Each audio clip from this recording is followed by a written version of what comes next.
So if we can get in the habit of tracking rolling averages, it's not how it works. Uh, Euphoric is not sober. Fearful is not sober. So if we can get in the habit of tracking rolling averages, we can get a sense of what's really going on over time and how our behavior is impacting it. Another example that people sometimes resonates with people is when I was in Vero Beach, I had a gym and I had a nutrition company, and we had like 3,000 sets of data. There were like 3,000 people reporting. It's all self-reported, but they were pretty good. They were relatively precise. And first day of summer rolls around, and people get like 5 emails, like, "Oh my God, I gained 3 pounds. Everything's going to shit. What am I doing wrong?" Yada yada yada. So notice short term, it's a line. It's last week to this week. That's not a trend. That's a line. It's 2 points. Um, and saying, how do I change my behavior that I've worked so hard to develop to fix this issue? That's where our brain goes. Now, after 3,000 sets of data came in, so weekly check ins, everybody in Florida gained about the same percentage of their body weight overnight. So, one, that tells us it's environmental. You should absolutely not change your behavior based on an environmental thing because it's not a behavior problem. Two, everybody was sunburned. First day of summer, they all went out, spent all day on the beach, inflamed the largest organ, the skin. It was pissed off, and they were 3 pounds heavier.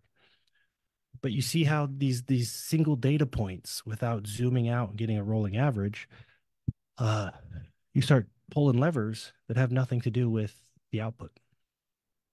So, as much as possible, we want to look for rolling averages, and the timeline just depends on, you know, um, it depends on the nature of what you're doing, the timeline, all that stuff.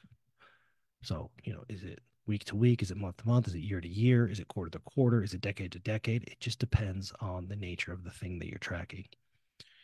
Uh, so, to that point, we want to look at trends, not single data points. Another example, if you go to the doctor and they say, and doctors do this, it drives me nuts. I'm not a doctor, so listen to your doctor, not me. But I'll just tell you what drives me nuts. They go, huh, your cholesterol's high. You should definitely change something. So it's high based on whatever group indexed metrics, right? What we don't know is if it's higher or lower than it was 12 weeks ago. Because if it's lower, and 12 weeks before that, if we could get 3 sets of blood work and we saw that it was trending down into a healthy range, the worst thing we could do is change something, in my opinion. And vice versa. If they go, oh, no, you're in a healthy range, you're fine. Well, if we go back 3 sets of blood work, which would be 36 weeks, and we see that you are trending out of a healthy range, I would argue the worst thing we could do is not change your behavior. Right. So we want to look at trends, and that means you do have to collect data and not be overly emotional to it. Let it come in, let it compile and turn into a Trend. Right. The quote that people like to pull out of that chapter is your maximum achievability is not your maximum maintainability. Your maximum achievability is not your maximum maintainability, which is a version of raising the floor. Okay. And again, I'm watching Dan John take notes here, but I'm just picking on him because so much of where I learned this stuff is fitness biology. Uh, Understand that if you're in the gym, your lowest weight, if you're trying to lose weight, your lowest weight, you are the most susceptible to rebounding, something bad happening. After your biggest PR, your biggest squat, your biggest bench press, your fastest run, you are at the highest risk of something bad happening. So that's not to say that peaks are bad. It's to say that if you hit a PR in the gym and the next week I can do higher. I can do higher. I can do higher. You are a ticking time bomb. If you hit a new record in revenue and you say, okay, next month I'm going to beat it. Next month I'm going to beat it. You're a ticking time bomb. Right. So I believe you can achieve it. When you look at it, you're like, man, if everything goes just right, I know I could do $1 million. I know it. I believe you can achieve that.